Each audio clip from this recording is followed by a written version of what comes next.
ესე იგი, გვეკითხებიან ჩამოთვლილთაგან რომელი ასახავს სწორად მომხმარებლის დანაზოგს, მწარმოებლის დანაზოგს, გადასახადის შემოსავალს და საერთო დანაკარგს ბაზარზე გადასახადების შემდეგ. და მოდი ვნახოთ ახლა, შეგიძლიათ დააპაუზოთ თქვენ მოიფიქროთ საინტერესო ამოცანა და ნახოთ თითოეული რიც არის წარმოდგენილი მართლაც, ანუ რომელი ფართობით. ესე იგი, გადასახადებამდე, ანუ გადასახადებს თუ არ მივაქცევთ ყურადღებას, აი ეს იქნებოდა ჩვეულებრივად მიწოდების მრუდი, ეს იქნებოდა მოთხოვნის მრუდი, ანუ ყველაფერი იქნებოდა სტანდარტულად. მაგრამ თუ ვამბობთ რომ გადასახადები არის ბაზარზე და თუ ყოველ მიწოდებულ ერთეულზე არის ეს გადასახადები, მაშინ რეალურად რაც ხდება არის რომ ეფექტური მიწოდების მრუდი იწევს ზემოთ. და ეფექტური იმიტომ რომ ეს მრუდი იქნება რაც განსაზღვრავს ახლა წონასწორულ ფასს.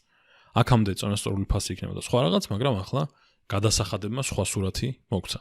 და გადასახადების გარეშე პირდაპირ უპასუხებდით რომ აი ამ ხაზზე გვაქვს ფასი და მაშინ აი ეს ზედა სამკუთხედი იქნებოდა მომხმარებლის დანაზოგი და ქვედა სამკუთხედი იქნებოდა მიმწოდებლის ან წარმოებლის დანაზოგი.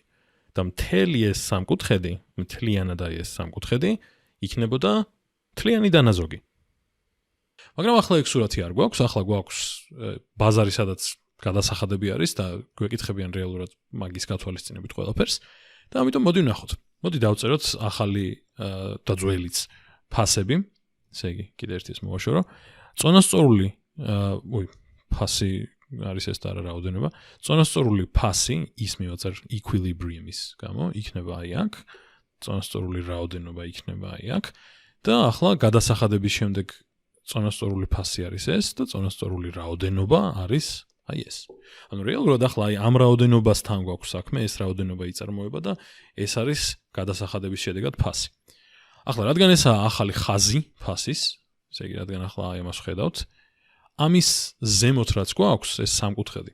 იგივენაირად შეგვიძლია წარმოვიდგინოთ, რომ აი ვიღაცამ აი აქ ვინც არის მაგალითად, რეალურად შეიძინა იმაზე ნაკლებ ფასში, ვიდრე რისი გადამხდელიც იყო, ანუ აი ამდენით მეტის გადამხდელი იყო, მაგრამ ესაა ფასი და ამიტომ რაღაც სარგებელი აქვს, ხო, აქედან.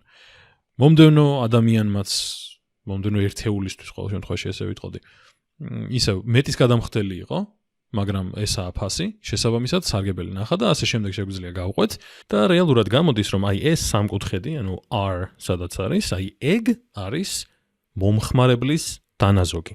ახლა შეიძლება იფიქროთ, რომ რადგან ესაა ფასის გამსაზღვრელი დონე, ამის ქვემოთ უნდა იყოს ყველაფერი წარმოებლის სიჭარბე, მაგრამ უნდა გაითვალისწინოთ ის, რომ ამ მიწოდების ხაზს რეალურად ვერ ხედავს მწარმოებელი, ანუ მისთვის აი ესაა მიწოდების ხაზი, ესაა განსაზღვრული რაოდენობა, ხო, აი ეს ვერტიკალი განსაზღვრული რაოდენობა, ანუ რეალურად მისთვის ფასი გადასახადების შემდეგ არის აი ეს. გადასახადების შემოსავალი მას ხომ არ რჩება, არა?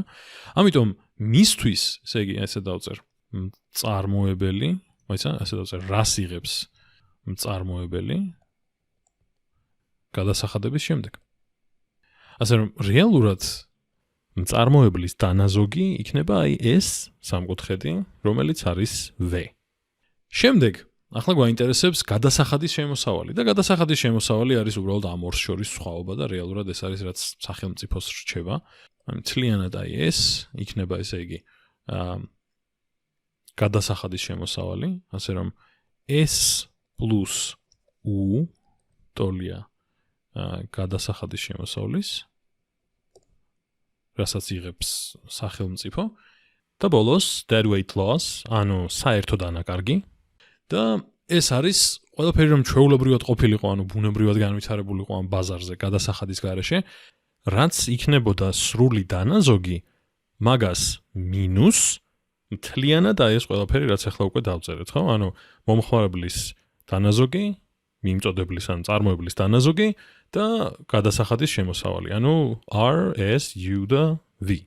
ამ მთელი ეს ტრაპეცია რომ გამოაკლდება მთლიან აი ამ სამკუთხედს, დაგვრჩება ეს პატარა სამკუთხედი T და W ერთად და სწორედ აი T და W ერთად წარმოადგენს საერთო დანაკარგს.